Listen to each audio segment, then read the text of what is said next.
Hey guys, welcome back to kids garden school Visakhapatnam. So ఈ రోజు అయితే మోస్ట్లీ చాలా మంది పిల్లలు ఏం చేస్తారంటే టేబుల్స్ ని గుర్తుపెట్టుకోవడం అస్సలు వాళ్ళ చేత కాదు. సో 18/7 అంటే చాలా టైం తీసుకుంటారు. సో ఈ రోజు అయితే మైండ్ క్యాల్కులేషన్ కోసం నేనైతే ఈ వీడియో చెప్తున్నాను. ఫస్ట్ మనం చేయాల్సింది ఏంటంటే 18/7 అనుకుందాం.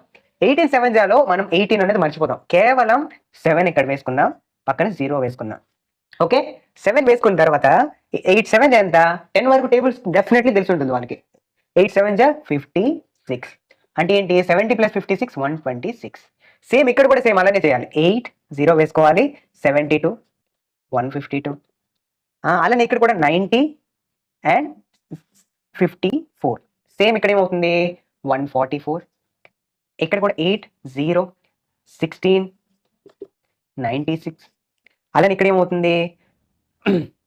2 0 8 28. సేమ్ ఈ క్వశ్చన్స్ కి ఆన్సర్ ఏమవుతుంది?